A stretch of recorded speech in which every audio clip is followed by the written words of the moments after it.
Selamat pagi. Saat ini saya akan melanjutkan membaca kitab Amsal. Masih melanjutkan membaca kumpulan Amsal-Amsal Salomo, yaitu dari Amsal 18.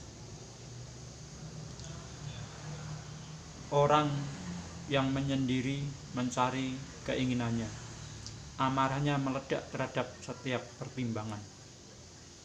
Orang bebal tidak suka kepada pengertian, hanya suka membeberkan isi hatinya. Bila kefasikan datang, datanglah juga penghinaan, dan cela disertai cemooh. Perkataan mulut orang adalah seperti air yang dalam, tetapi sumber hikmat adalah seperti batang air yang mengalir. Tidak baik berpihak kepada orang fasik dengan menolak orang benar dalam pengadilan. Bibir orang bebal menimbulkan perbantahan, dan mulutnya berseru meminta pukulan. Orang bebal dibinasakan oleh mulutnya, bibirnya adalah jerat bagi nyawanya. Perkataan pemfitnah seperti sedap-sedapan yang masuk ke lubuk hati. Orang yang bermalas-malas dalam pekerjaannya sudah menjadi saudara dari si perusak. Nama Tuhan adalah menara yang kuat. Kesanalah orang benar berlari, dan ia menjadi selamat. Kota yang kuat bagi orang kaya ialah hartanya, dan seperti tembok yang tinggi menurut anggapannya. Tinggi hati mendahului kehancuran, tetapi kerendahan hati mendahului kehormatan. Jikalau seseorang memberi jawab sebelum mendengar, itulah kebodohan dan kecelaannya. Orang yang bersemangat dapat menanggung penderitaannya, tetapi siapa akan memulihkan semangat yang patah? Hati orang berpengertian memperoleh pengetahuan, dan telinga orang bijak menuntut pengetahuan. Hadiah memberi keluasan kepada orang, membawa dia menghadap orang-orang besar.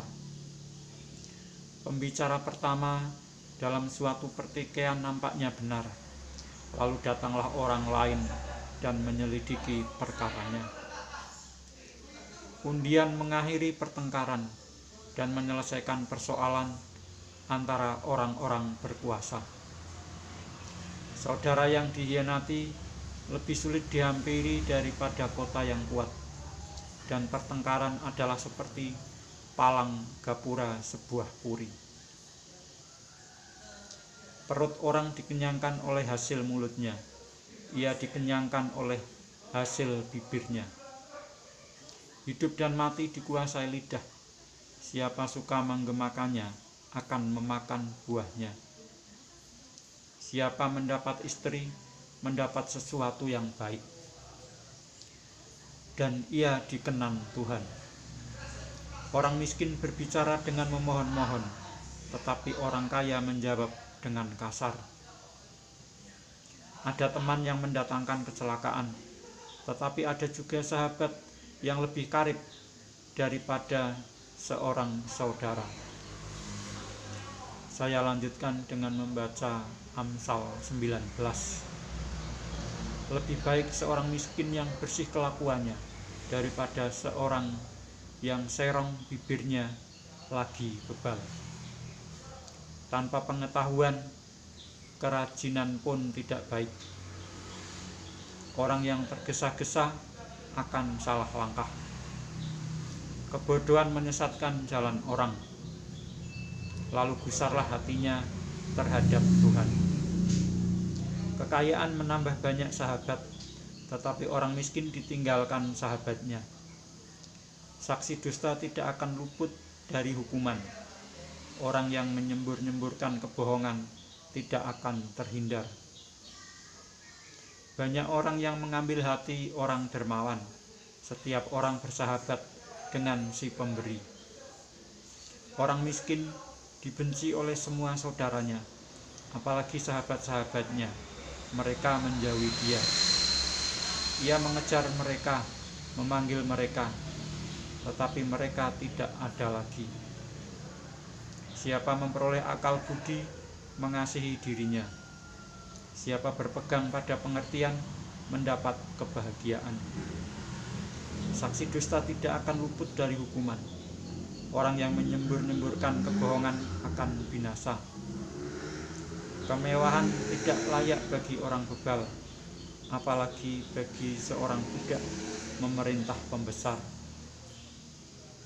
Akal budi membuat seseorang panjang sabar, dan orang itu dipuji karena memaafkan pelanggaran. Kemarahan raja adalah seperti raung singa muda, tetapi kebaikannya seperti embun yang turun ke atas rumput. Anak bebal adalah bencana bagi ayahnya, dan pertengkaran seorang istri adalah seperti tiris yang tidak henti-hentinya menitik. Rumah dan harta adalah warisan nenek moyang, tetapi istri yang berakal budi adalah karunia Tuhan. Kemalasan mendatangkan tidur nyenyak, dan orang yang lamban akan menderita lapar. Siapa berpegang pada perintah, memelihara nyawanya, tetapi siapa menghina firman akan mati. Siapa menaruh belas kasihan kepada orang yang lemah, memiutangi Tuhan yang akan membalas perbuatannya itu. Hajarlah anakmu selama ada harapan, tetapi jangan engkau menginginkan kematiannya. Orang yang sangat cepat marah akan kena denda, karena jika engkau hendak menolongnya, engkau hanya menambah marahnya. Dengarkanlah nasihat dan terimalah didikan, supaya engkau menjadi bijak di masa depan. Banyaklah rancangan di hati manusia, tetapi keputusan Tuhanlah yang terlaksana. Sifat yang diinginkan pada seseorang ialah kesetiaannya. Lebih baik orang miskin daripada seorang pembohong. Takut akan Allah mendatangkan hidup, maka orang bermalam dengan puas tanpa ditimpa malapetaka. Si pemalas mencelup tangannya ke dalam pinggan, tetapi tidak juga mengembalikannya ke mulut. Jikalau si pencemooh kau pukul, barulah orang yang tak berpengalaman menjadi bijak. Jikalau orang yang berpengertian ditegur, ia menjadi insaf. Anak yang menganiaya ayahnya atau mengusir ibunya, memburukkan dan memalukan diri. Hai anakku, jangan lagi mendengarkan didikan, kalau engkau menyimpang juga dari perkataan-perkataan yang memberi pengetahuan. Saksi yang tidak berguna mencemoohkan hukum, dan mulut orang fasik menelan dusta. Hukuman bagi si pencemooh tersedia, dan pukulan bagi punggung orang bebal. Saya lanjutkan membaca Amsal 20. Anggur adalah pencemooh, minuman keras adalah peribut. Tidaklah bijak orang yang terhuyung-huyung karenanya. Kegentaran yang datang dari raja adalah seperti raung singa muda. Siapa membangkitkan marahnya, membahayakan dirinya. Terhormatlah seseorang jika ia menjauhi perbantahan, tetapi setiap orang bodoh membiarkan amarahnya meledak. Pada musim dingin si pemalas tidak membajak. Jikalau ia mencari pada musim menuai, maka tidak ada apa-apa. Rancangan di dalam hati manusia itu seperti air yang dalam, tetapi orang yang pandai tahu menimbanya. Banyak orang menyebut diri baik hati, tetapi orang yang setia, siapakah menemukannya? Orang benar yang bersih kelakuannya, berbahagialah keturunannya. Raja yang bersemayam di atas kursi pengadilan dapat mengetahui segala yang jahat dengan matanya. Siapakah dapat berkata, aku telah membersihkan hatiku, aku tahir daripada dosaku? Dua macam batu timbangan, dua macam takaran, kedua-duanya adalah kekejian bagi Tuhan. Anak-anak pun sudah dapat dikenal daripada perbuatannya, apakah bersih dan jujur kelakuannya. Telinga yang mendengar dan mata yang melihat, kedua-duanya dibuat oleh Tuhan. Janganlah menyukai tidur, supaya engkau tidak jatuh miskin. Bukalah matamu dan engkau akan makan sampai kenyang. Tidak baik, kata si pembeli. Tetapi begitu ia pergi, ia memuji dirinya. Sekalipun ada emas dan permata banyak, tetapi yang paling berharga ialah bibir yang berpengetahuan. Ambillah pakaian orang yang menanggung orang lain, dan tahanlah dia sebagai sandera ganti orang asing. Roti hasil tipuan sedap rasanya, tetapi kemudian mulutnya penuh dengan kerikil. Rancangan terlaksana oleh pertimbangan, sebab itu berperanglah dengan siasat. Siapa mengumpat membuka rahasia, sebab itu janganlah engkau bergaul dengan orang yang bocor mulut. Siapa mengutuki ayah atau ibunya, pelitanya akan padam pada waktu gelap. Milik yang diperoleh dengan cepat pada mulanya, akhirnya tidak diberkati. Janganlah engkau berkata, aku akan membalas kejahatan. Nantikanlah Tuhan, ia akan menyelamatkan engkau. Dua macam batu timbangan adalah kekejian bagi Tuhan, dan neraca serong itu tidak baik. Langkah orang ditentukan oleh Tuhan, tetapi bagaimanakah manusia dapat mengerti jalan hidupnya? Suatu jerat bagi manusia ialah kalau ia tanpa berpikir mengatakan kudus, dan baru menimbang-nimbang sesudah bernazar. Raja yang bijak dapat mengenal orang-orang fasik dan menggilas mereka berulang-ulang.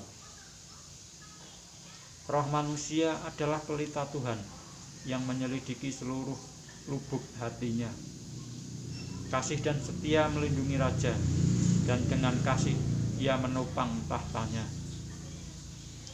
Hiasan orang muda ialah kekuatannya, dan keindahan orang tua ialah uban. Bilur-bilur yang berdarah membersihkan kejahatan, dan pukulan membersihkan lubuk hati. Saya lanjutkan membaca Amsal 21. Hati raja seperti batang air di dalam tangan Tuhan, dialirkannya kemana ia ingini. Setiap jalan orang adalah lurus menurut pandangannya sendiri, tetapi Tuhanlah yang menguji hati. Melakukan kebenaran dan keadilan lebih dikenan Tuhan daripada korban. Mata yang congkak dan hati yang sombong yang menjadi pelita orang fasik adalah dosa. Rancangan orang rajin semata-mata mendatangkan kelimpahan, tetapi setiap orang yang tergesa-gesa hanya akan mengalami kekurangan. Memperoleh harta benda dengan lidah dusta adalah kesia-siaan yang lenyap dari orang yang mencari maut. Orang fasik diseret oleh penganiayaan mereka karena mereka menolak melakukan keadilan.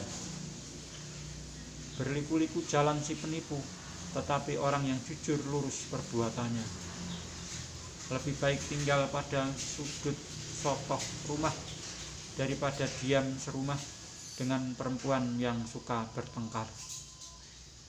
Hai orang fasik, saya ulangi, hati orang fasik mengingini kejahatan, dan ia tidak menaruh belas kasihan kepada sesamanya.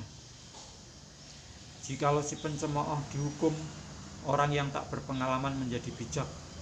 Dan jikalau orang bijak diberi pengajaran, ia akan beroleh pengetahuan.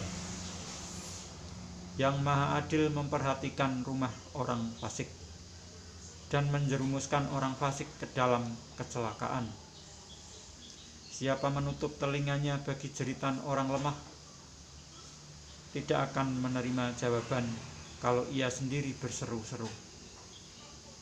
Pemberian dengan sembunyi-sembunyi memadamkan marah, dan hadiah yang dirahasiakan meredakan kegeraman yang hebat. Melakukan keadilan adalah kesukaan bagi orang benar, tetapi menakutkan orang yang berbuat jahat. Orang yang menyimpang dari jalan akal budi akan berhenti di tempat arwah-arwah berkumpul. Orang yang suka bersenang-senang akan berkekurangan. Orang yang gemar kepada minyak dan anggur tidak akan menjadi kaya. Orang fasik dipakai sebagai tebusan bagi orang benar, dan pengkhianat sebagai ganti orang jujur. Lebih baik tinggal di padang gurun daripada tinggal dengan perempuan yang suka bertengkar dan pemarah. Harta yang indah dan minyak ada di kediaman orang bijak, tetapi orang yang bebal memboroskannya.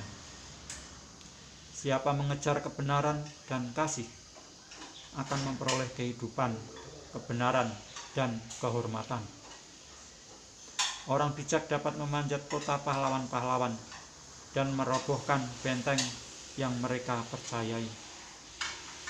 Siapa memelihara mulut dan lidahnya, memelihara diri daripada kesukaran.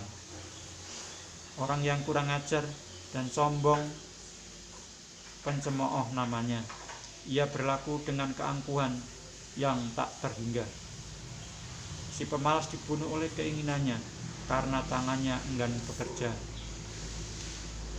Keinginan bernafsu sepanjang hari, tetapi orang benar memberi tanpa batas.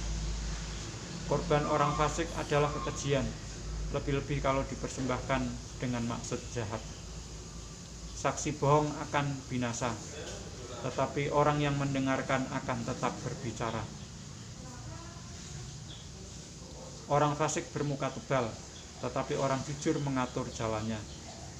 Tidak ada hikmat dan pengertian, dan tidak ada pertimbangan yang dapat menandingi Tuhan.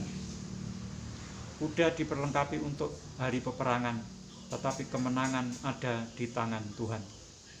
Demikianlah saya telah membaca Amsal sampai dengan Amsal 21. Dan saya akan melanjutkan membaca Amsal berikutnya, yaitu Amsal 22 pada kesempatan yang akan datang. Sekian, terima kasih.